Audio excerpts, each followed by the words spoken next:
All right, welcome everybody. I would just like to make this fairly short video because I have recently updated my Codex Infinitum Gaia book, which is a setting book, a medieval fantasy setting book of my own making, which can be used with in conjunction with my Edge core rule set. It can also be used as an independent setting book if you want to just use some ideas from it. There's plenty of stuff in this that you can use for your own games if you don't want to learn a new rule set. And in conjunction with that, I also updated one of my one-shots that I had written quite a while ago for this setting, but now I've updated it, added some artwork, spruced it up, rewrote it, just made it much more readable and more fun. So we're going to go through that very quickly. So I added a forward here now as well, so give you a bit of idea of what this is all about. And then, of course, the contents page, all the contents. And then there's descriptions of the world, the events that took place, just like a little rundown. And then like these new and much improved race artwork that gives you a much better idea of what the races look like. These are the primals. There's a male and a female version, always. Well, almost always. Not in the case of the elementals, obviously, but yeah, got a male and a female version, and then you got Magnos, which are fire giants. You got Primorians, which are kind of like the humans.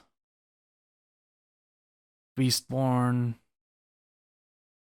Ferals. So obviously it doesn't feature all of the variations because Beastborn come in like 6 different subraces. So this is just 2 of the subraces listed because obviously because of the space and stuff, and because it takes a while to generate these. And then you got the Ferals, same thing. Orans, got the Hawk Orans and the Vulture Orans. Viziers, Crocodile Vizier, Turtle Vizier. And then the Gaians, these are elementals, basically. These are all playable races, by the way. So yeah, quite a lot of cool stuff added. I also spruced up the little sidebars so that they're a lot prettier. I resized the flags and the locations for these territories, which were very small in the previous version. And then there's like a description of all different locations. I'll skip through this. And then you got religions, time and money, items, just a lot cooler artwork for the items themselves. We got brawling weapons, melee, throwing weapons, archery, firearms, explosive weapons. Here's a clay grenade. Magical weapons, ammunition, armors, shields, miscellaneous items, special items. Even added a new magical item called a mystery box. I think is a fun little random item. Here it is, featured. Mounts and vehicles. Spruced up that as well. Creatures is a nice little Truth Seeker in Training picture here, which just gouged out his eyeballs as is part of the Truth Seeker tradition. So yeah, stuff like this has been added. Just much nicer stuff, I believe. I'm not even gonna go into like what all the stuff you get into this book because there's a lot of stuff. But basically, it's a setting book that gives you a very sort of broad overlook of the world, its locations, its races, its items, mounts, vehicles, all that stuff, and also what I'm going through now, which is creatures. Here you got a spectral bear over here, which there's a lot of these creatures to choose from. And you got stuff like wind elks, etc. And there's a nice little alphabetically sorted list and a DR list and random encounters. And then, of course, the world map. So this stuff has remained unchanged, but the layout's better. The just everything visually, I think, is better. Just makes it for a much nicer read. So if you were in doubt about buying this, definitely give it a look now.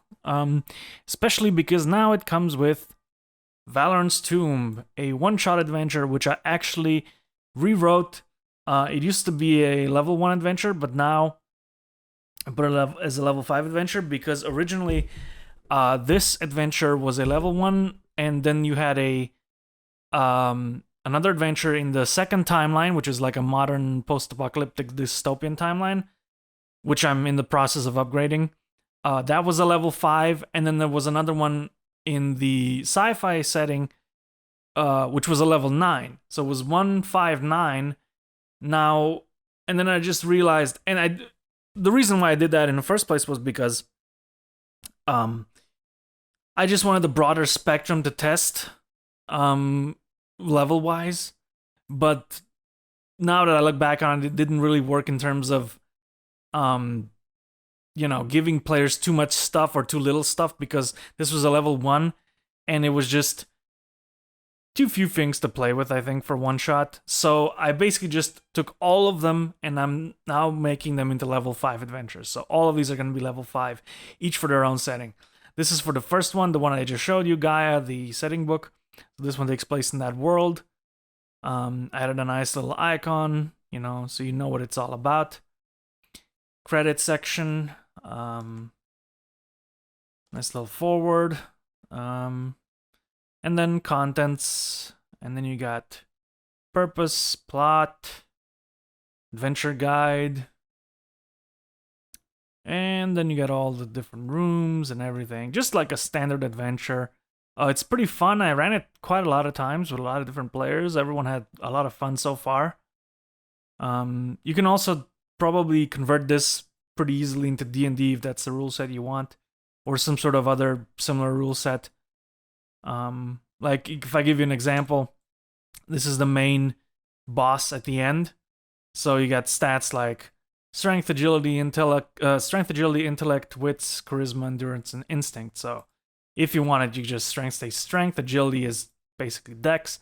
Intellect and wits you can put together into intelligence.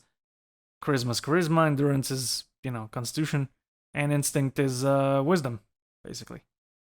And then you have 2 more stats called fortune and willpower, but I guess you could just ignore those. If you wanted to. Or just, put them aside as a side stat or something.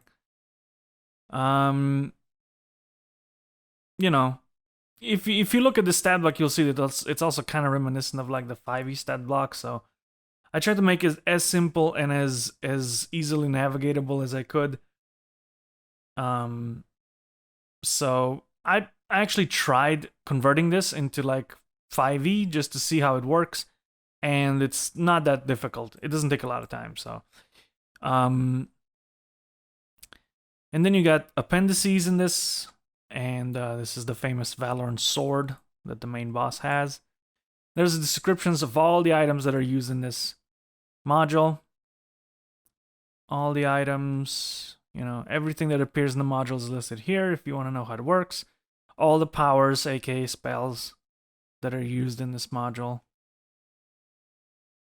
And then you have all the summons, because there's a lot of ways to summon different creatures. So you have a list of all possible summoned creatures. This is quite a lot of them. And then you have all the NPCs / creatures that appear in the module with their own stat blocks.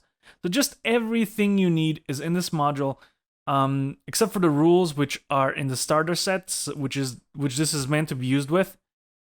So if you pick up the starter set and this module, which are both free, mind you, they're both free on drive-thru and soon on Big Geek Emporium. You don't have to pay anything for them. Just download them. You can read their starter set just to get an idea of how the rules work, and then just use this one shot with the pre-made characters that I'm showing you now. So you have 7 pre-made characters. I might add more as time goes on, maybe, I don't know. Because there's some races that were not featured in this, but I'm like, I think 7's enough. I think that's, if you have a 4-man party or a 5-man party, that's more than enough. Again, they got simplified stat blocks. If you want, you can just take the actual character sheets that are available that you get with the starter set, and you can type in these stats if you want to have them in a proper character sheet. Or you can just print out these two pages. Each character has 2 pages of stuff. So you can just print those 2 out, give them to your player, and that's that. You can reference everything on this. So it's really easy to get into, really easy to start. Not a big deal. Doesn't take any sort of investment really, except you probably want to read through the rules in the starter set, but you know, there's not a lot of rules in that. That whole book is like 100 pages, but out of those 100 pages, about 50 of them are appendices, and the stuff before that is about 30 of that, maybe 20 of those pages are stuff that you should know as a player, so not overloaded in any way. So yeah, we got Mattock here, who's an Elk Beastborn Weaver, healer type of character. Rashak, a primal hunter. He's got an arbalest, a great bow. You got Racina, who's a female, highly armored tank kind of character. Dual wielder, sort of agility based. Then you got Scorch, who's a fire mage. A fire giant fire mage, if you will. Slick, who's a Oran, sort of like little Hawkman rogue. Then you got Vissa, who's basically a Visir, so an aquatic anthropomorphic character, bard type of character, I guess. She sings and then gives buffs and casts stuff. And then you got Yar, who's basically an earth elemental, sort of like also the other sort of tank, who's mostly got a lot of hit points, not a lot of armor. And that's that. And then you have a little cutout of the world map. So if you have the actual Gaia book, the Codex Infinitum, you will see the full version of this map. So this is just a cutout to see where it actually takes place. So you're like, oh, so this is taking place in the Misty Heights, which is a mountain range here. And then you sort of do a halo jump into this. And this is the actual tomb map, which I used a pretty simple program to make, but I like the simplicity of it because everything's sort of laid out nicely, so it's not confusing. It's a pretty big tomb, but this is all completable in one session. There's multiple ways of finishing this module. Lots of different ways. You can either go in guns blazing, kill everything if you want, or you can just complete the entire adventure without a single fight. It totally depends on your skills, your approach, your luck with the dice rolls, obviously. But yeah, that's it.